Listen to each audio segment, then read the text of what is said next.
Break के बाद एक बार फिर से आपका स्वागत है। लोगों के सवाल लें और गौरी के जवाब लें, इससे पहले एक महत्वपूर्ण जानकारी आपको बता दूं कि अगर आप कोई ट्रांजैक्शन छिपाते हैं इनकम टैक्स डिपार्टमेंट से, तो अब ये कच्चा चिट्ठा खुलने वाला है, क्योंकि फॉर्म 26AS में महत्वपूर्ण बदलाव किए गए हैं। अब तक इसमें रिफंड, TDS, TCS जैसी जानकारी होती थी, लेकिन अब इसमें कई सारे ट्रांजैक्शन की भी जानकारी दी जाएगी। गौरी बताइए, इस फॉर्म में क्या महत्वपूर्ण बदलाव किए गए हैं? देखिए, इसमें लक्ष्मण सबसे पहले तो इस फॉर्म का जो नाम है वो ही बदल दिया गया है। पहले से एनुअल टैक्स फॉर्म कहते थे, अब एनुअल इन्फॉर्मेशन फॉर्म कहेंगे। इस नाम से ही आप समझ पाएंगे कि इसमें अब बहुत सारी और जानकारी मिलेगी आपको। देखिए, अभी तक क्या होता था, जैसे आपने अभी बोला कि इसमें TDS, TCS, refund, AIR transactions ऐसी कुछ जानकारी मिलती थी, लेकिन अब आपको सारी फाइनेंशियल ट्रांजैक्शंस की जानकारी इसमें मिलेगी। यानी कि आपने कोई शेयर्स खरीदे, म्यूचुअल फंड्स खरीदे, आपने कोई प्रॉपर्टीज खरीदी, बेची, या आपकी कोई प्रोसीडिंग चल रही थी वो कंप्लीट हो गई या वो ऑनगोइंग भी है, उन सब की जानकारी आपको 26AS में अब मिलेगी। यानी कि अब आप जो लोग कहते थे कि हमने गलती से इंफॉर्मेशन रिटर्न में नहीं दिखाई, या हम भूल गए, या जान के नहीं दिखाते थे, इन सब का अब वो सहारा नहीं ले सकते। जितनी इन्फॉर्मेशन 26AS में आ गई वो तो उनको वैसे ही दिखानी पड़ेगी, तो उसमें से कुछ भी छूटेगा नहीं और सही जानकारी सरकार के पास पहुंचेगी। इससे सरकार को भी आसानी होगी टैक्स इवेडर्स को पकड़ने के लिए, और जो टैक्स इवेडर्स हैं या जो SSCs हैं उनको भी अपनी रिटर्न भरने में बहुत आसानी होगी। मुझे लगता है दो चीज़ें, अगर किसी ने अनजाने में कोई ट्रांजैक्शन बताना भूल गया तो ये फॉर्म जो है IS वो बताया गया कि ये आपकी जानकारी थी जो आप बताना भूल गए, और दूसरा कोई अगर जानबूझकर जानकारी छुपाना चाहता है तो वो भी जानकारी नहीं छुपा पाएगा। तो काफ़ी महत्वपूर्ण फॉर्म है। इसकी जानकारी जो इस फॉर्म में है इसको बिल्कुल बारीकी से आप जरूर ध्यान दीजिएगा जब फॉर्म आपके पास आए तो। अगले कॉलर हमारे पास है उत्तर प्रदेश के बहराइच से योगेश मोहन श्रीवास्तव जी। योगेश मोहन जी, क्या सवाल है आपके? नमस्ते सर। ठीक है सर, नमस्ते सर। नमस्ते जी, सवाल क्या है आपके? हाँ, सवाल है सर कि हमारा एक फर्म है, उसकी एक बिल्डिंग जो 71-72 में बनी है उसके बाद से बंद हो गई है, और उस बिल्डिंग को हम बेचना चाह रहे हैं, तो क्या उस पर कैपिटल गेन हमको देना होगा?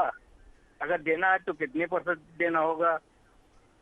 ठीक है, देखिए, आपकी जो फर्म है आप कह रहे हैं वो बंद है, इसका मतलब या तो वो वाइंड अप हो चुकी है। देखिए, अगर वाइंड अप हो चुकी है तो जब फर्म वाइंड अप हुई होगी तो आपने उस प्रॉपर्टी को पार्टनर्स, एक पार्टनर या सारे पार्टनर्स में एक रेशियो में बांटा होगा, तो अब ये प्रॉपर्टी उनके नाम पे है।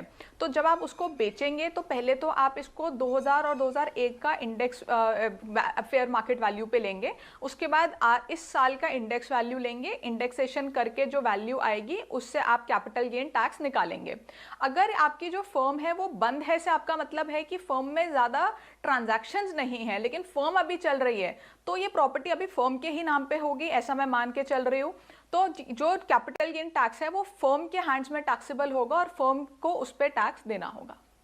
चलिए, इनकम टैक्स से जुड़े हुए कई सारे सवाल अभी भी हमारे पास आ रहे हैं, लेकिन अब फिलहाल बारी है GST से जुड़े सवालों का जवाब देने का।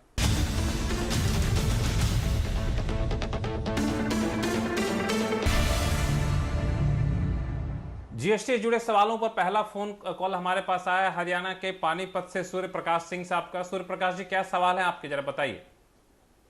सर, मेरा सवाल ये है कि कोई भी सर्विस एक रेसिपिएंट ले रहा है या कोई मटेरियल ले रहा है और उसके ऊपर वो डिले करता है, सर्विस प्रोवाइडर या सप्लाई प्रोवाइडर जो भी है, और रेसिपिएंट जो है उससे चार्ज करता है as a late delivery clause, तो उस लेट डिलीवरी अमाउंट पे GST के क्या प्रोविजन है?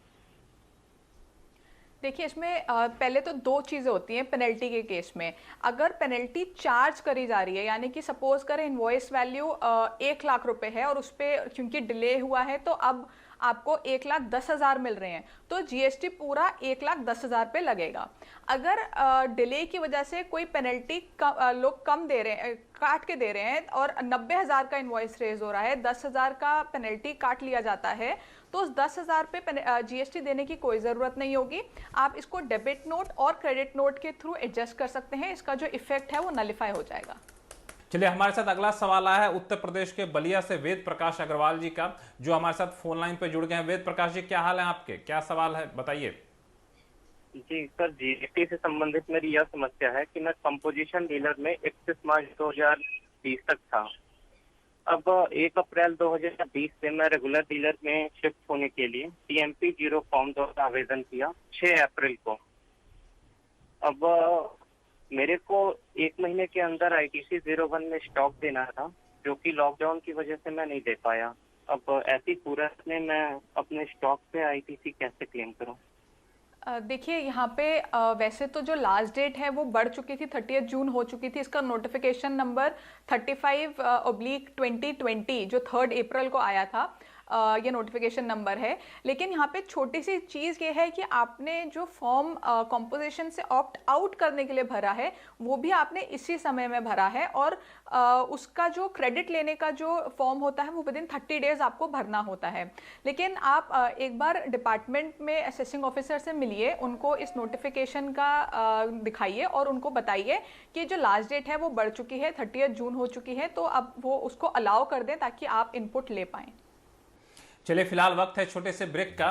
ब्रेक के बाद बताएंगे कि लॉकडाउन की वजह से देरी से डिलीवर हुआ है सामान, तो इनपुट टैक्स क्रेडिट का कब तक ले पाएंगे फायदा। लौटते हैं छोटे से ब्रेक के बाद।